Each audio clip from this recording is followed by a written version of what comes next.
मी मनापासून आभार व्यक्त करतो की आपण एवढ्या मोठ्या संख्येने उपस्थित राहिलात।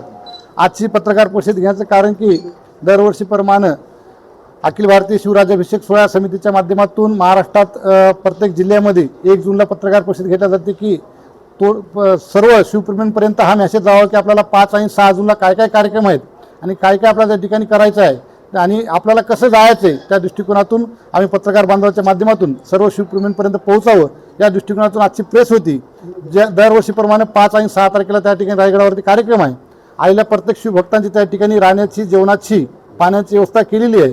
कुठल्याही शिवभक्तांनी प्लास्टिकची बॉटल आणण्याची गरज पडणार नाही असं नियोजन कटेकोटपणे आमचे मार्गदर्शक व शिवराज्याभिषेक सोहळ्याचे मार्गदर्शक युवराज छत्रपती संभाजीराजे व आऊसाहेब यांनी अतिशय नियोजनबद्ध दरवर्षीप्रमाणे यावर्षी देखील केलं आहे।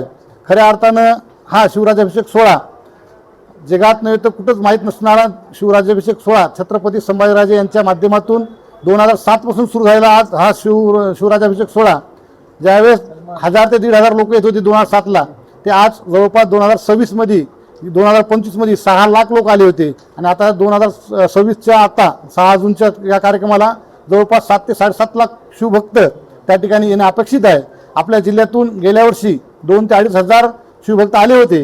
यावर्षी 3-3.5 हजार शिवभक्त यावेत यासाठी आपण पत्रकार बांधवांनी हे बातमी हे न्यूज आपण शिवभक्तापर्यंत पोहोचावी अशी विनंती करतो। एक छत्रपती शिवाजी महाराजांचा मावळा शिवराज्याभिषेक समितीचा सदस्य आणि छत्रपती संभाजीराजांचा पाईक या दृष्टिकोनातून लोकांना आवाहन करणार काय? सर्व शिवप्रेमींना विनंती करतो की आपण ज्या पद्धतीने पंढरपुरात जातो, आपण ज्या पद्धतीनं अनेक ठिकाणी जातो त्याच पद्धतीने आपले छत्रपती शिवाजी महाराज त्या ठिकाणी छत्रपती झाले 6 जूनला त्या सदरेवरती येऊन आपण नतमस्तक व्हावं, त्या ठिकाणची माती आपल्या कपाळाला लागावी या दृष्टिकोनातून हे आशीर्वाद घेण्यासाठी व आपले छत्रपती शिवाजीराजांचे त्यावेळेस कार्य केलं त्या दृष्टिकोनातून उजळणावं, आपला आशीर्वाद मिळावे या आशीर्वाद घेण्यासाठी सर्व शिवप्रेमींनी त्या ठिकाणी यावं अशी विनंती करतो।